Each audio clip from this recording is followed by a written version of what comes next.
Have you ever tried to watch a TV programme when you're really tired?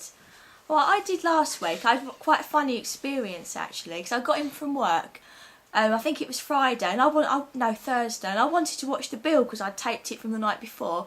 Now, when I get in from work, I'm always tired, and sometimes I do lay on the sofa and fall asleep for a little while before I get on with other things. But anyway, I decided I was going to watch it, so I settled down on my sofa, got all comfy, and I put it on. And it started off with there was a man who'd been beaten up by his secret brother, and he dropped his 9-gram watch at the scene, right? Are you with me?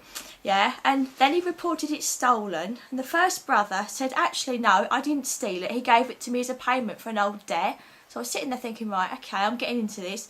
But then I think about that point, I must have actually dozed off, because I woke up again, and there was this new character called Jason, and I thought, well, who's that? What's going on? But then because I was tired, I was back asleep again. And I woke up again, and it was at the end, and Jason's house was on fire.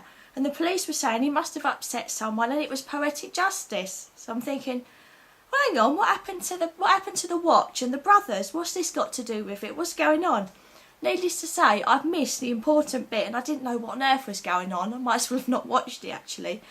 But I'm talking about a TV programme here, but this made me think, what if it was something a bit more than a TV programme? What if it was something more important?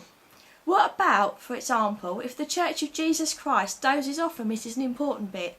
Now, God is speaking now about end-time events, and yet there are some who are shutting out the prophetic word.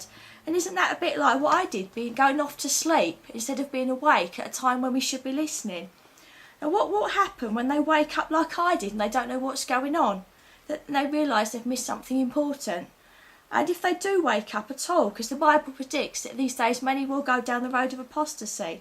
So don't be one of those people. Don't sleep when God is speaking to you, or you'll miss what he's saying. I want to read something that's repeated 7 times in the book of Revelation, just in chapters 2 and 3. And that's, he who has an ear, let him hear what the Spirit says to the churches. There is a time for sleeping. Sleep is good, and we need it. But being spiritually asleep is not good. Okay, and just another thing. Also, be careful about selecting only Christian channels or speakers where you like the message. You know, there are certain people, you know what kind of a message they're going to give.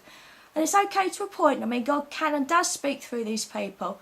But there is no substitute for your own personal time with him, and also your own born-again fellowship and the ministry you get there. You do need the whole counsel of God. You can't just choose the bits you want.